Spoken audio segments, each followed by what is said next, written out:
થોડા જ દિવસોમાં આવી રહ્યું છે વર્ષ 2026. તો આપણે ચર્ચા કરવાના છીએ 2026ના વાર્ષિક રાશિફળની. મિત્રો, વર્ષ 2026ની શરૂઆત એ નવી આશાઓ અને સકારાત્મક ભાવનાઓ સાથે થશે. દરેક વ્યક્તિ ઈચ્છે છે કે આ વર્ષ સંબંધોમાં પ્રગતિ, ખુશી, સ્વાસ્થ્ય અને મધુરતા લાવે. વ્યાવસાયિક જીવનમાં વૃદ્ધિ અને સ્થિરતાની અપેક્ષા વધે, જ્યારે વ્યક્તિગત જીવનમાં પ્રેમ, સમજણ અને યાદગાર ક્ષણોથી ભરેલું રહે. આ વર્ષની શરૂઆત કન્યા લગ્ન અને કૃત્તિકા નક્ષત્રથી થશે, જે નવી ઉર્જા અને સંકલ્પોનું પ્રતીક માનવામાં આવે છે. આ વર્ષે ગુરુના 2 મહત્વપૂર્ણ ગોચર થશે. જૂનમાં મિથુન રાશિથી કર્ક રાશિ અને ઓક્ટોબરમાં કર્ક રાશિથી સિંહ રાશિમાં. તમારી ભાગ્યની દિશા આ બદલી શકે છે. શનિ વર્ષભર મીન રાશિમાં અને રાહુ વર્ષભર કુંભ રાશિમાં સ્થિર રહેશે. આ વર્ષે 3 ગુરુ પુષ્ય યોગ અને 6 રવિ પુષ્યામૃત યોગ બનશે, જે ખરીદી અને રોકાણ માટે પણ શુભ રહેશે. વર્ષ 2026માં ઘણા મોટા ફેરફારો થવાના છે, જેની બધી જ તમામ રાશિઓ પર અલગ અલગ અસર પડી શકે છે. આ વર્ષે ગ્રહોની ગતિ અને તેમની સ્થિતિને કારણે વિવિધ ક્ષેત્રોમાં નોંધપાત્ર ફેરફારો થશે. તો ચાલો જાણીએ વિગતવાર કે વાર્ષિક રાશિફળ 2026માં તમારા માટે શું કહે છે અને તે તમારા જીવનના વિવિધ પાસાઓ જેમ કે તમારી કારકિર્દી, આરોગ્ય, પ્રેમ જીવન, પારિવારિક જીવન, વૈવાહિક જીવન, નાણાકીય જીવન અને વ્યક્તિગત જીવનને કેવી રીતે અસર કરશે. તો આવો વિગતવાર જાણીએ. આ વિડીયોમાં અંત સુધી અમારી સાથે જોડાયેલા રહેજો. અમારી ચેનલને અવશ્ય સબસ્ક્રાઇબ કરી લેજો અને જ્યોતિષને લગતા સમાધાન માટે તમે અમારો સંપર્ક અવશ્યથી કરી શકો છો.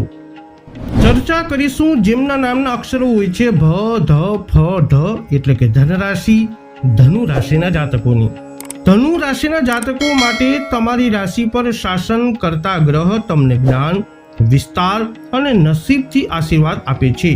ધનુ રાશિના લોકો સ્વાભાવિક રીતે સાહસી, દાર્શનિક અને સ્વભાવે સ્વતંત્ર હોય છે. તમને નવી વસ્તુઓ શીખવા અને શોધવાનો ઊંડો જુસ્સો હોય છે. તમારો દૃષ્ટિકોણ હંમેશા સકારાત્મક રહે છે અને તમે મુશ્કેલ પરિસ્થિતિઓમાં પણ ક્યારેય આશા ગુમાવતા નથી.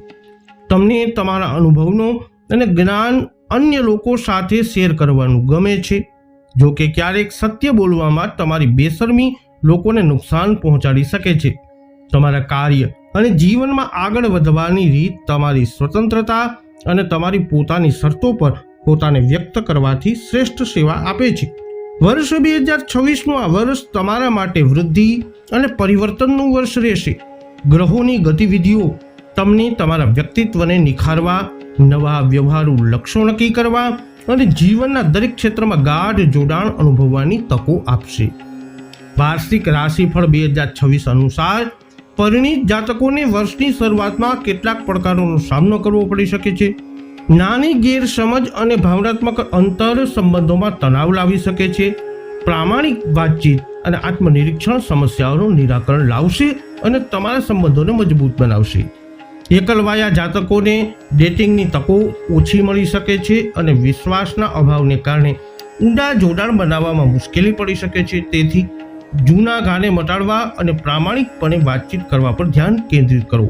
જે લોકો અપરિણિત છે અને સંબંધમાં છે તેમને વર્ષ સારું રહેશે. પરસ્પર સમજણ, પ્રેમાળ ક્ષણો અને ભવિષ્યની યોજનાઓની ચર્ચા માટે તકો મળશે, ખાસ કરીને ઓક્ટોબર પછી. પ્રેમ જીવનમાં ઊંડા જોડાણ જોવા મળશે. સાથે સાથે લાંબી મુસાફરી અથવા કૌટુંબિક મુલાકાતની શક્યતાઓ પણ રહેશે. ધનુ રાશિના જાતકોના કરિયરની વાત કરીએ તો વર્ષની શરૂઆત થોડી પડકારજનક રહેશે. કામનું દબાણ અને જવાબદારીઓ વધશે, પરંતુ તમારી મહેનતથી તમે બધી સમસ્યાઓ દૂર કરી શકશો. વર્ષના બીજા ભાગમાં પરિસ્થિતિઓમાં સુધારો થશે, નવી તકો મળશે અને નાણાકીય લાભ પણ થશે. જે લોકો નોકરી કરે છે તમારે તમારા સાથીદારો અને અધિકારીઓ સાથે સંકલન કરવું પડશે. શરૂઆતમાં ઉદ્યોગપતિઓને કેટલીક મુશ્કેલીઓનો આ વર્ષમાં સામનો કરવો પડી શકે છે, પરંતુ પછીથી નવા બજારોમાં વિસ્તાર કરવાની તકો મળશે. વિદ્યાર્થીઓ સ્પર્ધાત્મક પરીક્ષાઓની તૈયારીમાં સખત મહેનત કરશે અને સફળતા અપેક્ષિત રાખી શકે છે. વર્ષ 2026ના રાશિફળ અનુસાર નાણાકીય દ્રષ્ટિએ વર્ષની શરૂઆત ધીમી રહેશે, પરંતુ કાળજીપૂર્વક ખર્ચ અને આયોજન કરવાથી બચતમાં વધારો થશે. પગારદાર લોકોને સ્થિર આવક મળશે અને થોડી વૃદ્ધિ થવાની સંભાવના છે. વ્યવસાયમાં શરૂઆતમાં ચૂકવણીમાં વિલંબ થઈ શકે છે, પરંતુ વર્ષના અંત સુધીમાં નફો અને વૃદ્ધિ જોવા મળશે. લાંબા ગાળાના રોકાણો, ખાસ કરીને વિદેશી રોકાણો તમારા માટે આ વર્ષે ફાયદાકારક રહેશે. વર્ષ 2026માં પહેલા ભાગમાં પરિવારમાં ભાવનાત્મક પડકારો આવશે. માતા પિતા અથવા ભાઈ બહેનો સાથેના સંબંધો થોડા તણાવપૂર્ણ બની શકે છે, પરંતુ પછીથી ઘરમાં ખુશી અને સહયોગ વધશે. સ્વાસ્થ્યની વાત કરીએ તો ઉર્જાનો અભાવ, સાંધાના દુખાવા અથવા હળવી ચેતા સમસ્યાઓ થઈ શકે છે. સંતુલિત આહાર, નિયમિત કસરત અને સમયાંતરે આરોગ્યની તપાસ જરૂરી રહેશે. માનસિક રીતે તમે સ્થિર રહેશો, જો કે ક્યારેક તમે તણાવ અનુભવી શકો છો. ધનુ રાશિના જાતકો, હવે વાત કરીશું આપણે વર્ષ 2026માં તમારે કરવાના મહત્વના ઉપાયો વિશે. તો તમારા લિવિંગ રૂમના દક્ષિણ પશ્ચિમ ખૂણામાં એટલે કે નૈઋત્ય ખૂણામાં સિંધવ મીઠાનો દીવો મૂકો.